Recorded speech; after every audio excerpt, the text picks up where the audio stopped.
¿Por qué muchas personas leen la Biblia pero no la entienden? ¿Creen pero no saben por qué creen? Hablan de fe pero viven desde la emoción, no desde la verdad. Aquí vamos a ordenar las bases, la Biblia, la verdad y la mente humana. En esta etapa no buscamos impresionar, ni entretener, ni confirmar ideas previas. Buscamos pensar correctamente, porque una fe que no piensa termina siendo frágil, manipulable o superficial.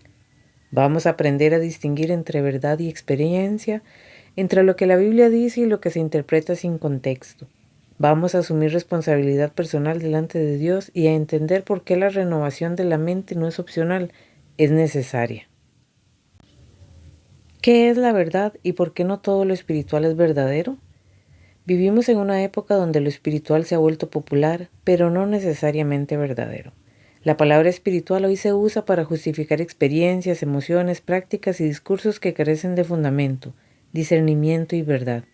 Se ha confundido intensidad con autenticidad, experiencia con revelación, sentimiento con certeza. En este contexto, hablar de verdad ya no es cómodo, porque la verdad exige límites, confronta errores y revela intenciones. En la cultura actual, lo espiritual se ha desligado de toda referencia objetiva. Se afirma que algo es verdadero simplemente porque se siente bien o genera paz o funciona. Este enfoque ha desplazado la verdad como criterio, sustituyéndola por la experiencia subjetiva.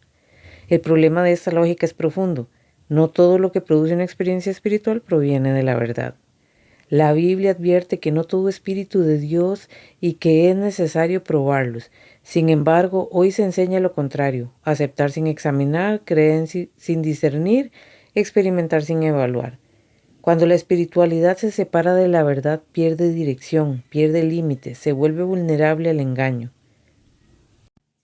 La espiritualidad sin verdad no forma, solo estimula, no transforma, solo emociona.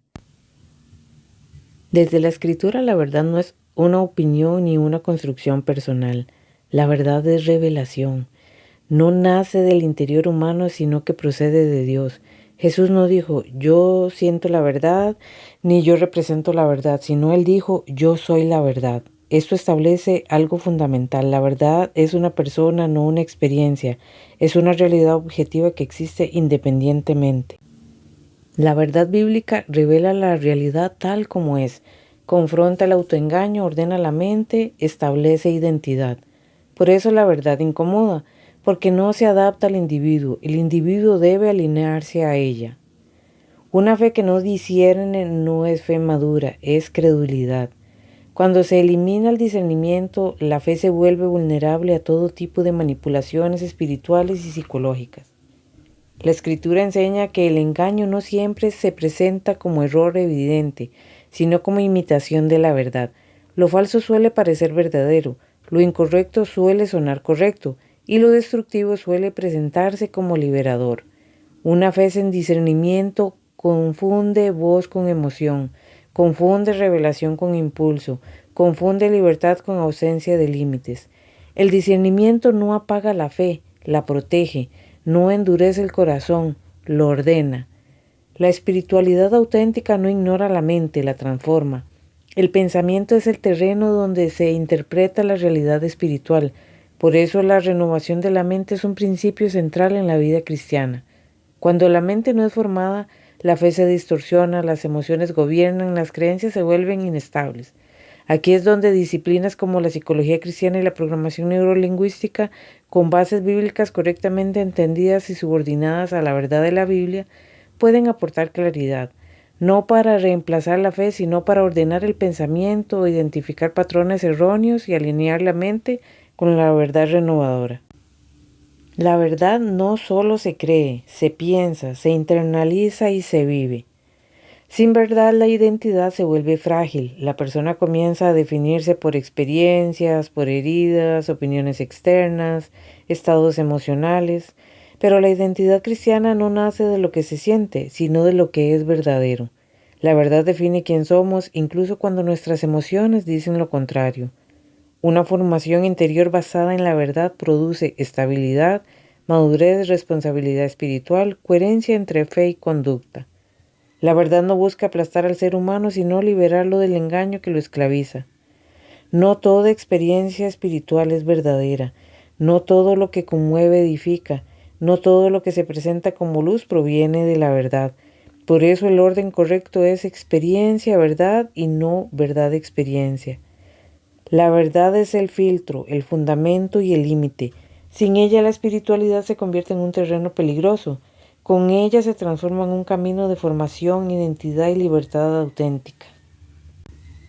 La Biblia no se presenta a sí misma como un libro inspirador ni como un conjunto de reflexiones espirituales.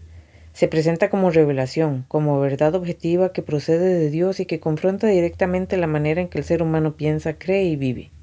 Toda la escritura es inspirada por Dios, 2 Timoteo 3:16. No es una afirmación poética, es una declaración de autoridad. La escritura afirma que su origen no es humano y por tanto no se somete a opiniones, contextos culturales ni preferencias personales. Desde el principio la Biblia muestra que el problema central del ser humano no es la falta de información, sino la distorsión del entendimiento. La caída no comenzó como una conducta, sino como una idea. Con que Dios os ha dicho, Génesis 3:1, la serpiente no atacó a Eva con violencia, sino con lenguaje. Alteró el significado de las palabras de Dios, sembró duda y produjo una reinterpretación de la realidad. El pecado entra primero por el pensamiento antes de manifestarse en la acción. Ese patrón se repite a lo largo de toda la escritura. Dios trata constantemente con la forma de que su pueblo interpreta la realidad.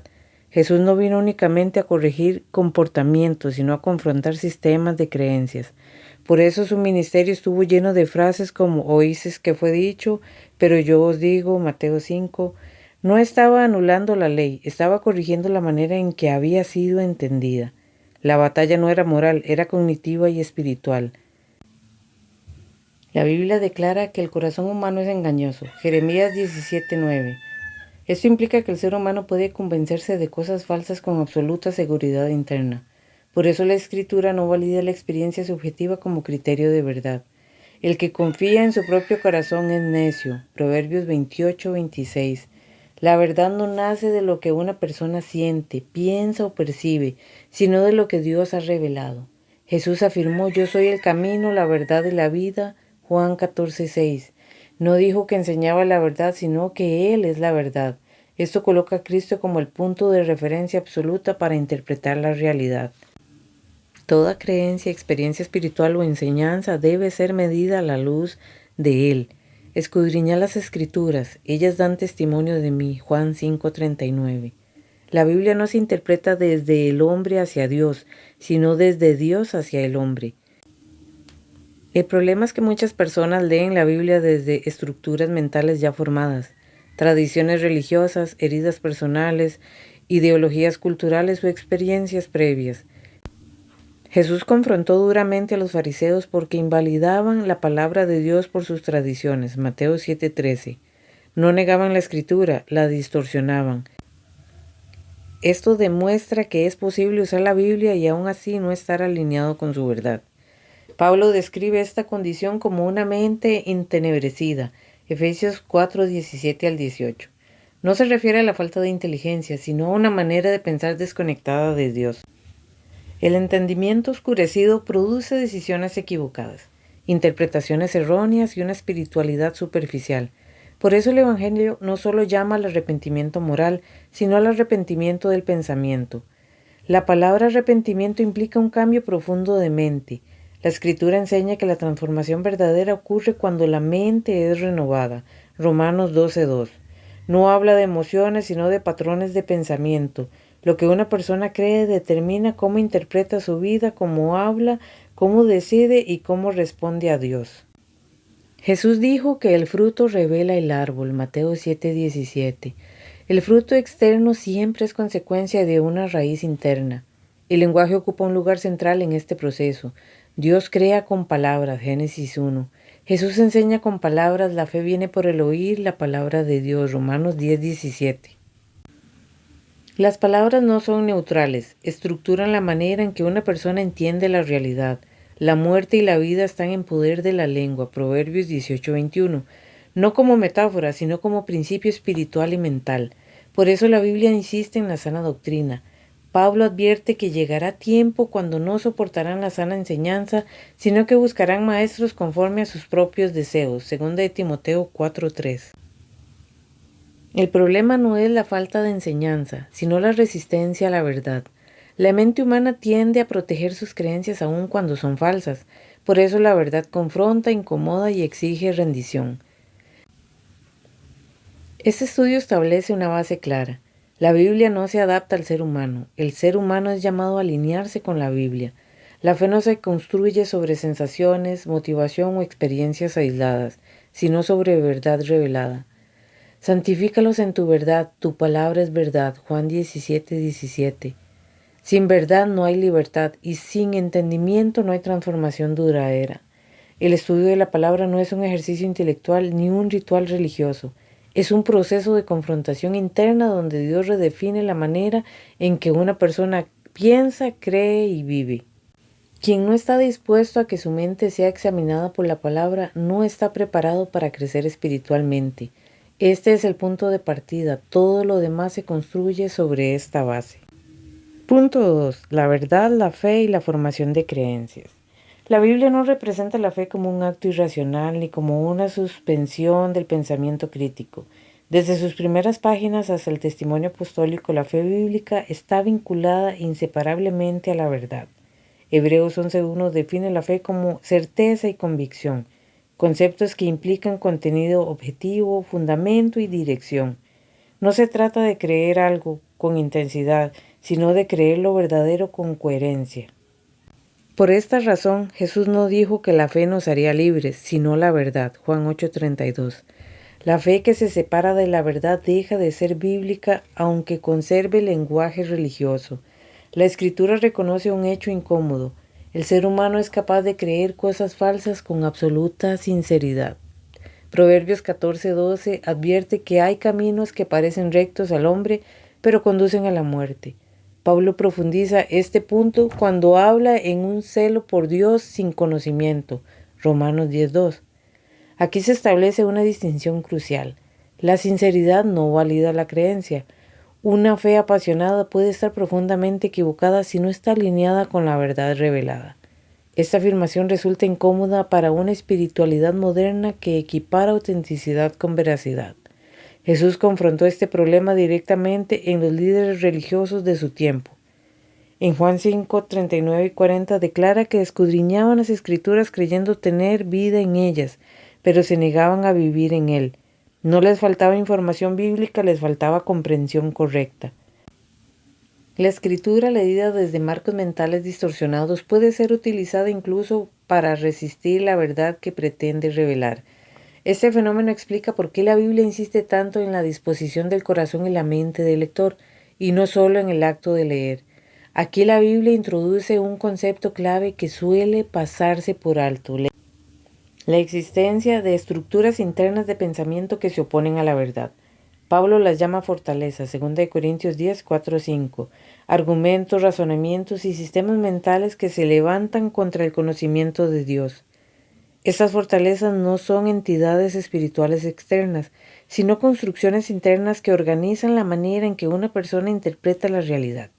El Evangelio no solo confronta el pecado moral, confronta el pecado intelectual, la resistencia a someter el pensamiento a la verdad. La renovación de la mente descrita en Romanos 12:2 no es un acto instantáneo ni meramente espiritualizado. No es una sugerencia opcional, sino una instrucción apostólica. Juan exhorta a probar los espíritus, 1 de Juan 4:1, reconociendo que no todo discurso espiritual procede de la verdad. La fe bíblica no teme al examen, lo exige. El temor a cuestionar no es señal de reverencia, sino de fragilidad doctrinal. Este estudio también confronta una confusión común. Creer en Dios no equivale automáticamente a confiar en Él. Santiago afirma que aún los demonios creen y tiemblan, Santiago 2:19. La diferencia no está en el reconocimiento intelectual, sino en la sumisión a la verdad. La fe auténtica no solo afirma doctrinas correctas, reordena la vida conforme a ellas. Cuando la verdad es conocida pero no obedecida, la fe se degrada en discurso vacío. La fe bíblica no se define por la intensidad de la experiencia ni por la firmeza emocional. sino por su alineación con la verdad revelada en Cristo. Santifícalos en tu verdad, tu palabra es verdad. Juan 17:17. La santificación, es decir, la transformación real del ser humano, ocurre cuando la verdad gobierna el pensamiento, el lenguaje y las decisiones. Punto 3. Identidad, libertad y responsabilidad delante de Dios. Uno de los errores más graves dentro del cristianismo contemporáneo es confundir identidad con emoción y libertad con ausencia de límites. La Biblia presenta la identidad humana no como algo que se construye desde el interior del individuo, sino como algo que se recibe a partir de la relación con Dios. Hagamos al hombre a nuestra imagen conforme a nuestra semejanza. Génesis 1:26 establece que la identidad procede a la conducta. El ser humano no actúa para definir quién es, actúa conforme a lo que cree que es. Cuando esta verdad se pierde, la persona comienza a buscar identidad en roles, experiencias, heridas, pecados pasados o logros personales. La escritura es clara. Fuera de Dios, el ser humano vive alineado en su verdadero diseño. Efesios 4:18. Esta alineación no es solo espiritual, es mental. La persona puede funcionar, creer, incluso servir, pero desde una identidad distorsionada. Jesús confrontó constantemente esta confusión. Antes de que sus discípulos hicieran algo significativo, les afirmó quiénes eran. Vosotros sois la luz del mundo. Mateo 5:14. No fue una motivación emocional, fue una declaración de identidad. La conducta debía alinearse con esa verdad y no al revés. Cuando la identidad no está clara, la persona vive reaccionando, justificándose o intentando probar su valor. Pablo profundiza este principio cuando afirma: si alguno está en Cristo, nueva criatura es, 2 Corintios 5:17. No dice que está mejorado, motivado o reformado, sino nuevo. Sin embargo, esta verdad posicional necesita ser comprendida y asumida mentalmente. Muchos creyentes han sido hechos nuevos espiritualmente, pero siguen interpretando su vida desde la vieja identidad. Esto produce una fe inestable, culposa y contradictoria. La libertad cristiana también ha sido mal entendida. Jesús dijo: si permanecéis en mi palabra, conoceréis la verdad y la verdad os hará libres. Juan 8:31 y 32. La libertad no es el resultado de hacer lo que se quiere, sino de vivir conforme a la verdad. Pablo lo refuerza al decir: el creyente ha sido llamado a libertad, pero no para servir a la carne. Gálatas 5:13. La libertad bíblica siempre está acompañada de responsabilidad. La escritura nunca presenta al ser humano como víctima pasiva de sus pensamientos, emociones o pasado. Cada uno es tentado cuando de su propia concupiscencia es atraído y seducido. Santiago 1:14. Esta afirmación elimina la excusa espiritualizada. El ser humano decide qué pensamientos alimenta, qué creencias sostiene y qué interpretaciones acepta. Dios ofrece gracia, pero no anula la responsabilidad personal. Jesús enseñó que el interior del hombre es la fuente de su conducta. Marcos 7:20 y 23. No culpó al entorno, ni a la cultura, ni a las circunstancias. La raíz está dentro. Por eso el Evangelio no se limita a cambiar hábitos externos, sino a formar convicciones internas. Cuando una persona entiende quién es delante de Dios, su manera de hablar, decidir y actuar cambia de forma natural. Pablo describe esta dinámica como un proceso consciente: despojarse del viejo hombre y vestirse del nuevo. Efesios 4:22-24. No es automático ni místico, es intencional. Implica reconocer patrones antiguos de pensamiento, controlarlos con la verdad y adoptar una nueva manera de interpretar la vida. La escritura no apela a la negación, sino a la renovación. La identidad en Cristo no elimina los conflictos internos, pero redefine cómo se enfrentan. Romanos 8 declara que no hay condenación para los que están en Cristo Jesús, pero inmediatamente llama a vivir conforme al Espíritu. La gracia no justifica la pasividad, capacita para la transformación. Una identidad mal entendida produce permisividad. Una identidad bíblica produce dominio propio. Este estudio establece una verdad fundamental. La libertad sin verdad se convierte en caos. La identidad sin responsabilidad se convierte en autoengaño. Dios no libera al ser humano para que viva sin dirección, sino para que viva conforme a su diseño. porque somos hechura suya, creados en Cristo Jesús para buenas obras. Efesios 2:10. La identidad define el propósito y el propósito ordena la vida. Quien entiende quién es delante de Dios deja de vivir reaccionando al pasado, a las emociones o la opinión de otros. Comienza a vivir desde convicción, verdad y responsabilidad. Esa es la base de una fe firme, madura y transformadora. Punto 4. Transformación, carácter y gobierno interior. La Biblia no presenta la transformación como un evento instantáneo ni como una experiencia emocional intensa, sino como un proceso continuo que involucra decisiones conscientes, dominio propio y coherencia entre lo que se cree y lo que se vive. Jesús fue claro al decir que no todo el que le llama Señor, Señor vive bajo su señorío. Mateo 7:21. Esta afirmación revela que la verdadera transformación no se mide por palabras ni por intenciones, sino por obediencia sostenida. El carácter ocupa un lugar central en la vida espiritual. La Escritura no lo define como una imagen externa ni como una reputación, sino como la manifestación interna de convicciones arraigadas. Por sus frutos los conoceréis. Mateo 7:16. Establece que el fruto no se produce por esfuerzo momentáneo, sino por una raíz estable. El carácter revela quién gobierna realmente la vida de una persona. Pablo enseña que el creyente vive en una tensión constante entre la carne y el espíritu. Gálatas 5:16-17. Esta lucha no se resuelve con negación ni con espiritualización, sino con gobierno interior. El dominio propio descrito como fruto del Espíritu en Gálatas 5:22 y 23 no es represión, sino dirección.